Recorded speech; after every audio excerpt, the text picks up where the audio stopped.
In this episode, we're going to take the idea of logs, which can feel like endless noise at first, and turn it into a practical skill. Using logs together to spot real threats early, including threats that are new, subtle, or still emerging. Most beginners think of logs as something you only look at after something bad happens, like a crash report you read when the system is already on fire. The reality in modern security is that logs are also how you notice the fire while it is still a spark, especially in payment-related environments where small anomalies can become big incidents quickly. Correlation is the act of connecting related log events across different systems so a meaningful story appears, instead of isolated fragments that are easy to dismiss. Proactive threat hunting is the habit of searching for suspicious patterns before an alert forces you to, using curiosity guided by risk and evidence rather than by panic. The goal is not to make you paranoid or make you memorize thousands of log formats, but to help you understand how defenders build signal from noise. Before we continue, a quick note.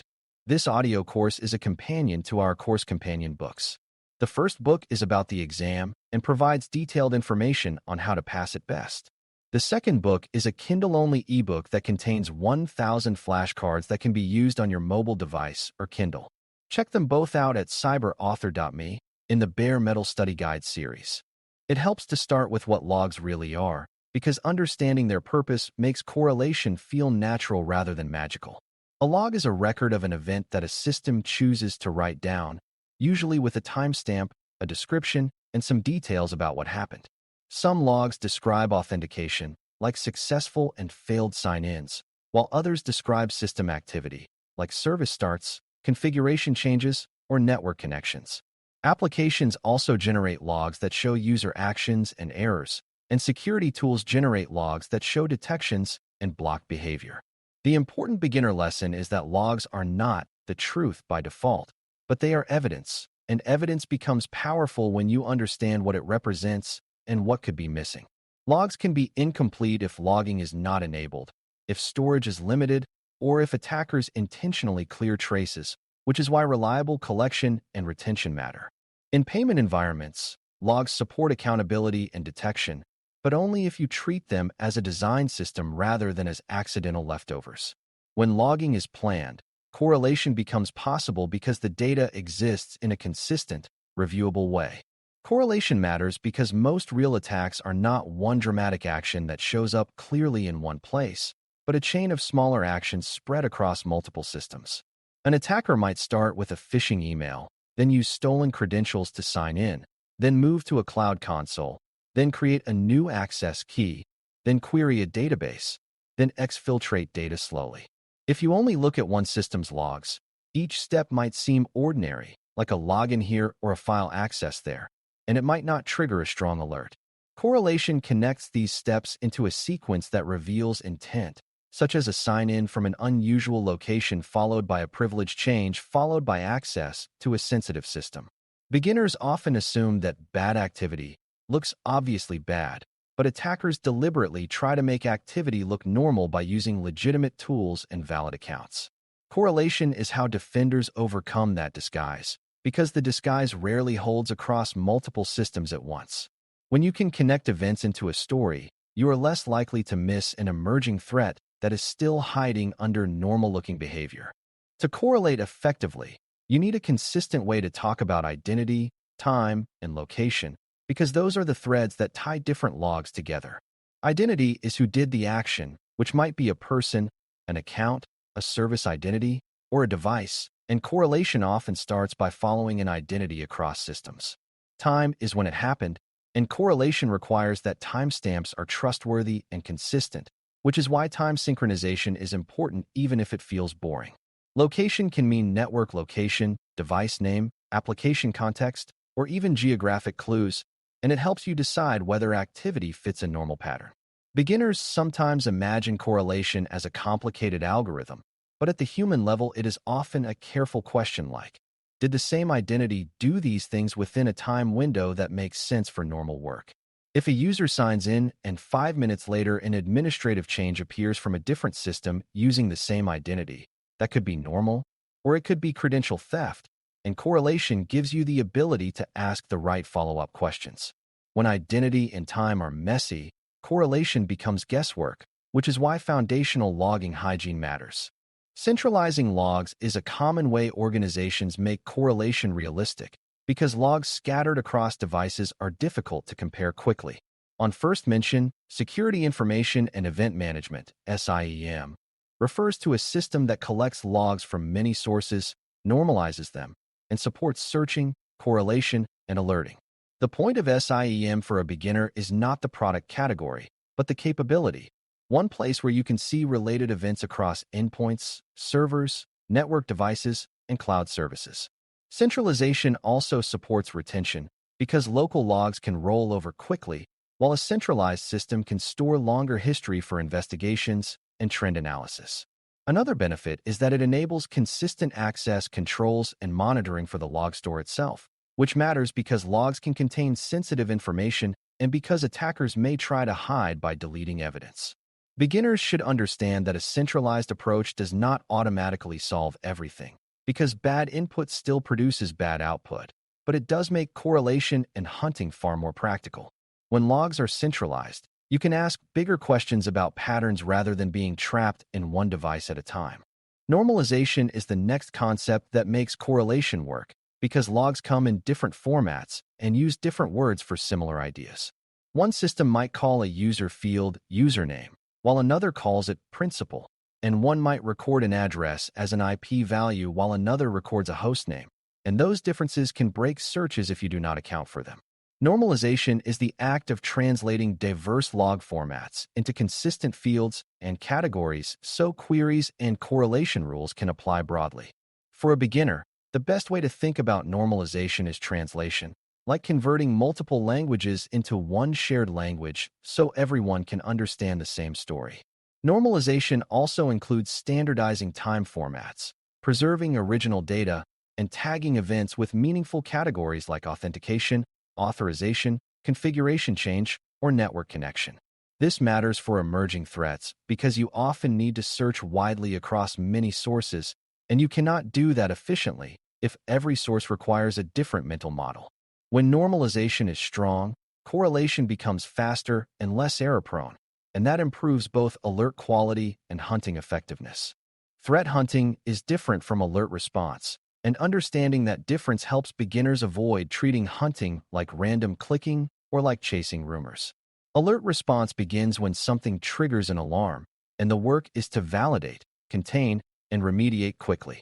Threat hunting begins with a hypothesis, which is a reasoned suspicion that a certain threat behavior could be present, even if no alert has fired. The hypothesis might be based on recent threat patterns in the industry, changes in your environment, or unusual small signals that do not meet alert thresholds. Hunting then becomes a structured search for evidence that supports or rejects the hypothesis, using logs as the primary terrain. Beginners sometimes think hunting requires deep hacking knowledge, but effective hunting often starts with basic questions, like whether there are sign-ins from unusual places, whether privileged roles changed unexpectedly, or whether systems made outbound connections to unfamiliar destinations. Hunting is proactive because you are choosing to look rather than waiting for the system to scream, and it is disciplined because you record what you searched, what you found, and what you concluded. When hunting is done consistently, it improves detection and makes emerging threats harder to hide. Emerging threats are especially important to hunt for because defensive tools and rule sets often lag behind attacker innovation. Attackers watch what defenders commonly detect and then adjust their techniques, such as using legitimate administrative tools, abusing cloud features, or hiding in normal service-to-service communication. In payment-related environments, emerging threats may include new skimming approaches, new abuse of identity tokens, or new ways to bypass multi-factor authentication without breaking passwords. Beginners should understand that emerging does not always mean exotic. Sometimes it means an old technique applied in a new place, like applying credential stuffing to an internal portal or abusing a rarely used integration path. Hunting helps you find these patterns before a vendor detection signature exists, which is why it is valuable even if your organization already has good tools. It also helps you learn what normal looks like in your environment, because you cannot spot unusual behavior if you never study baseline behavior. When you combine correlation with hunting, You can see multi-step patterns that single-source tools might miss, and that is one of the strongest defenses against evolving attacker methods. A practical way to make hunting approachable is to focus on a few high-value behaviors that commonly appear across many attacks, without turning it into a checklist. One high-value behavior is unusual authentication, such as repeated failures followed by success, logins at odd hours, or logins from unfamiliar locations for an account that normally signs in locally. Another is privilege change, such as an account being added to a privileged group or being granted broader permissions than it previously had.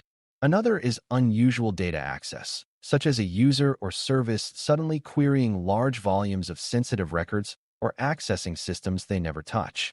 Another is unusual network behavior, such as endpoints making outbound connections that do not match their normal applications or servers initiating connections to destinations they should never contact. These behaviors matter because they are not tied to one specific malware family, so they remain relevant as threats evolve.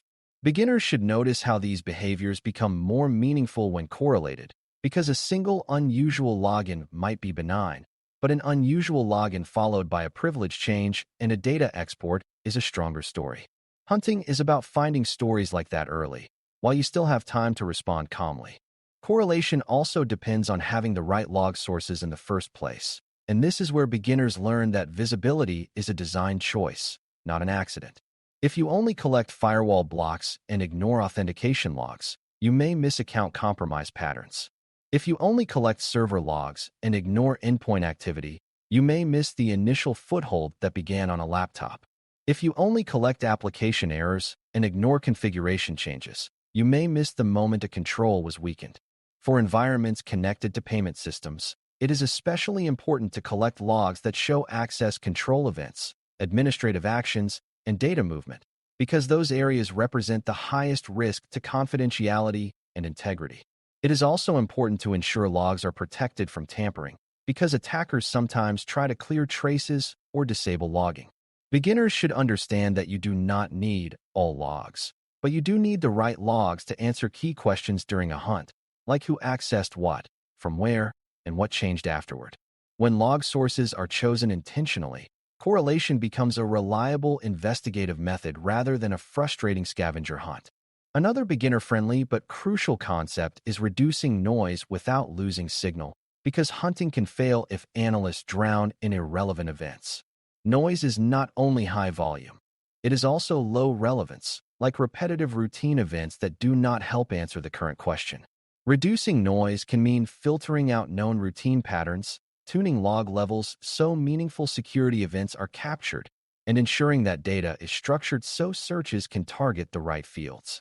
It can also mean improving asset and identity context, such as tagging systems by role and sensitivity, so you can focus hunts on high-risk areas first. Beginners sometimes assume that more data automatically means better security, but more data without organization can actually slow response and hide threats. The goal is enough data, structured well, with enough context that you can search efficiently and interpret results accurately. This is also where disciplined documentation matters, because if you tune a log source or filter a noisy pattern, you should record why, so you do not accidentally remove evidence you will need later. When noise is controlled thoughtfully, hunting becomes a focused activity that produces learning and actionable results. Threat hunting becomes more powerful when it feeds back into detection, because the point is not only to find one issue, but to improve the system so the same pattern is caught earlier next time. When a hunt finds a suspicious pattern, defenders can create new correlation rules, new alerts, or new baseline checks that look for similar behavior across the environment. This is how emerging threats become less emerging over time, because you build local knowledge into repeatable detection logic. Beginners should understand that this feedback loop is what turns security from reactive to adaptive, and it is one reason mature organizations invest in hunting even when they already have a Security Operations Center. On first mention, Security Operations Center, SOC, refers to the team or function responsible for monitoring, detection, and response, and hunting often lives alongside that function. ASOC benefits from hunting because it reduces surprise, improves alert quality, and builds institutional understanding of what normal looks like. When hunting findings become improved detections, the organization becomes harder to attack repeatedly because the same technique cannot hide in the same way twice. This is how correlation and hunting become part of long-term resilience, not just day-to-day monitoring. It is also important to talk about the human discipline of hunting, because hunting is not only a technical activity, it is an analytical habit that can be learned and improved.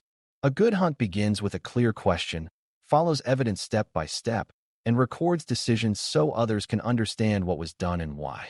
Recording matters because hunting can produce false leads, and you want to learn from those without repeating the same dead ends later. Beginners sometimes worry about being wrong, but hunting is not about being right on the first try. It is about being systematic and honest about what you found.